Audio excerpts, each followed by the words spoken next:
Phèdre, c'est la dernière tragédie classique, on va dire, de Racine. En fait, il a emprunté le sujet à l'Hippolyte d'Euripide, sans doute aussi à celui de Sénèque. Mais cette fois, il dépasse de beaucoup ses modèles. Avec Phèdre, il crée un caractère nouveau, inconnu de l'Antiquité, et qui est peut-être son chef-d'œuvre de psychologie féminine. Euripide lui a fourni une donnée, un dénouement, mais les motifs d'action, c'est vraiment la création de Racine. Racine crée sa Phèdre dans un contexte de cabale contre lui. La pièce est jouée pour la première fois le 1er janvier 1677 à l'Hôtel de Bourgogne, et elle doit affronter presque aussitôt la concurrence de la pièce de Jacques Pradon, Phèdre et Hippolyte, donnée le 3 janvier 1677 au théâtre de l'Hôtel Guénégaud.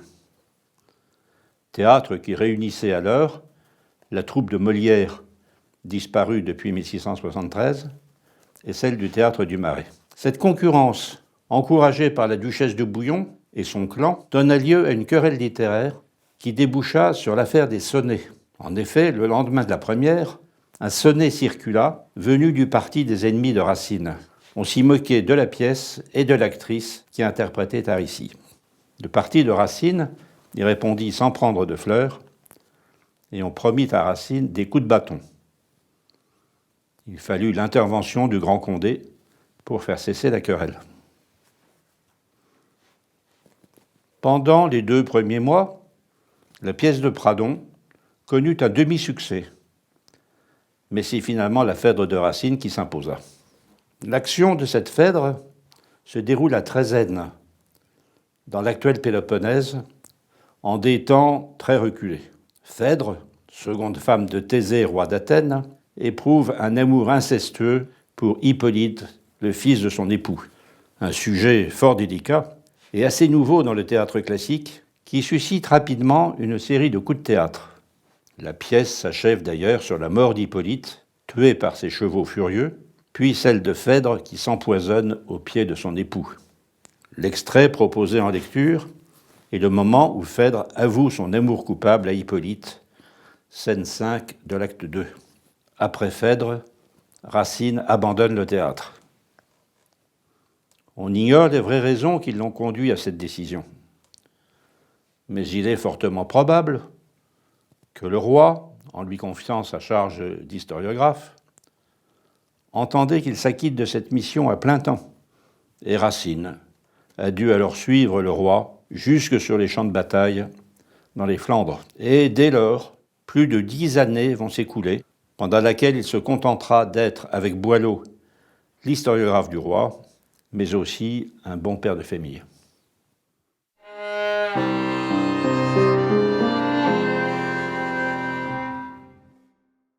Dieu, qu'est-ce que j'entends? Madame, oubliez-vous que Thésée est mon père et qu'il est votre époux? Et sur quoi jugez-vous que j'en perds la mémoire, prince? Aurais-je perdu tout le soin de ma gloire? Madame, pardonnez. J'avoue en rougissant que j'accusais à tort un discours innocent. Ma honte ne peut plus soutenir votre vue et je vais... Cruel, tu m'as trop entendu. Je t'en ai dit assez pour te tirer d'erreur. Eh bien, connais donc Phèdre et toute sa fureur. J'aime.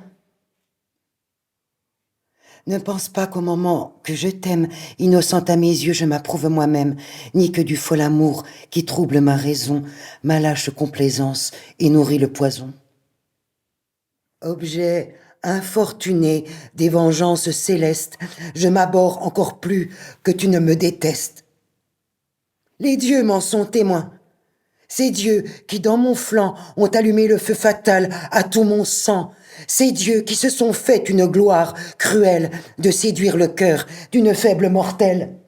Toi-même, en ton esprit, rappelle le passé. C'est peu de t'avoir fui.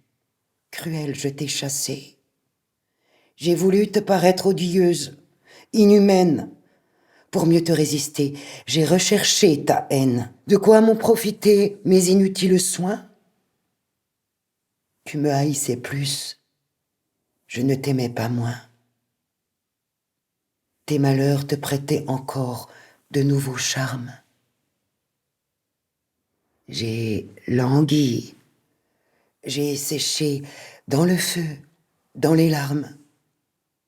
Il suffit de tes yeux pour t'en persuader, si tes yeux un moment pouvaient me regarder. Que dis-je? Cet aveu que je viens de te faire, cet aveu si honteux, le crois-tu volontaire?